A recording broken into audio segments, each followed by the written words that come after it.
Hi friends, உங்கள் குழந்தைங்களும் sweet potato சாப்பிட மாட்டாங்களா? அப்போது ஸ்வீட் பொட்டேட்டோ வச்சு ஒரு ரெசிபி பண்ணிடலாமா?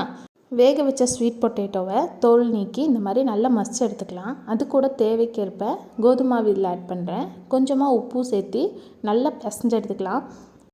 ஆயில் தடவுறதுக்கு பதில் கீ ஆட் பண்ணோன்னா நல்லா மணமாகவும் இருக்கும், நல்லா சாஃப்டாகவும் இருக்கும் சப்பாத்தி. இப்போது ஒரு 20 நிமிஷம் இதை நம்ம ரெஸ்ட்டுக்கு விட்டுறலாம். 20 நிமிஷத்துக்கு அப்புறம் மாவு பாருங்கள் எவ்வளோ ஒரு சாஃப்டாக இருக்குதுன்னு பாருங்கள். இதை இப்போ நம்ம உருண்டை பிடிச்சி சப்பாத்தி மாதிரி சுட்டு எடுத்துக்கலாம். இந்த ஸ்வீட் பொட்டேட்டோவில் நிறையா பெனிஃபிட்ஸ் இருக்குது. கண்ணுக்கு ரொம்ப நல்லது, ஹார்ட்டுக்கு நல்லது, ஸ்கின்னுக்கு நல்லது, மன அழுத்தத்தை குறைக்குது.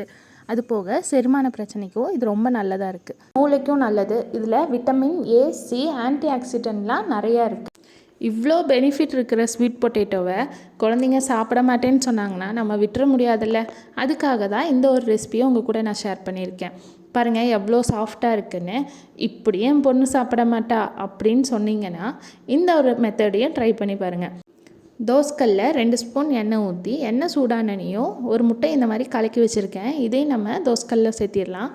இப்போது சுட்டு வச்சுருக்க சப்பாத்தியை இந்த முட்டை மேலே நம்ம சேர்த்திக்கலாம். அவ்வளோதான். இந்த ஒரு எக் சப்பாத்தி சாப்பிட்டாங்கனாலே அவங்களுக்கு வயிறு ஃபுல்லாயிரும்.